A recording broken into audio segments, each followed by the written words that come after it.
అవకాశం కనబడుతుంది. Right sir, మాట్లాడదాం. మొత్తానికి ఢిల్లీలో స్పష్టమైన ఆధిక్యాన్ని భారతీయ జనతా పార్టీ కనబరుస్తోంది. ప్రస్తుతానికి 46 స్థానాల్లో ఉన్నప్పటికీ కూడా అధికారికంగా ఆప్ చెందిన కుల్దీప్ తొలి ఫలితంగా గెలుపొందినట్టుగా అయితే అనౌన్స్మెంట్ జరిగింది. బీజేపీకి సంబంధించి ప్రియాంక గౌతమ్ పైన కుల్దీప్ విజయం సాధించారు. బీజేపీ 3 స్థానాల్లో గెలుపొందింది, ఆప్ 1 స్థానంలో గెలుపొందింది. సో ఫైనల్ రౌండ్ కొనసాగుతున్న నేపథ్యంలో ఢిల్లీలో ఫలితాలు వెలువడుతున్నాయి.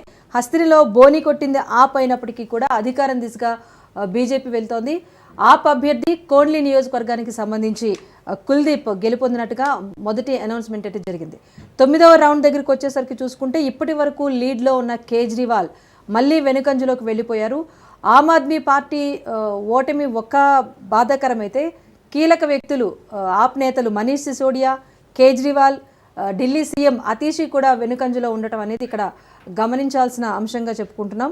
సో ఓటింగ్ పర్సంటేజ్ పెద్దగా తేడా లేకపోయినప్పటికీ కూడా ఓటమి ప్రస్తుతానికైతే చూసుకుంటే బీజేపీ 44 స్థానాల్లో ఇంకా ఆధిక్యంలో కొనసాగుతోంది. అటు ఆమ్ ఆద్మీ పార్టీ 24 స్థానాల్లో ఆధిక్యంలో కొనసాగుతోంది. కాంగ్రెస్ పార్టీ అసలు బోనీ కొట్టలేకపోయింది.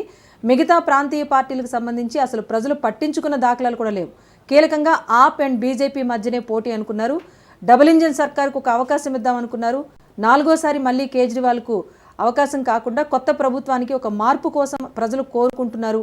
ఉన్న సమస్యల పరిష్కారం కోసం ప్రజలు ప్రయత్నించారు అనడానికి ఈ ఫలితాలు ఒక ఎగ్జాంపుల్గా చెప్పొచ్చు. ఎస్, షార్ట్ బ్రేక్ తర్వాత చర్చ కొనసాగిద్దాం. Keep watching Raj news.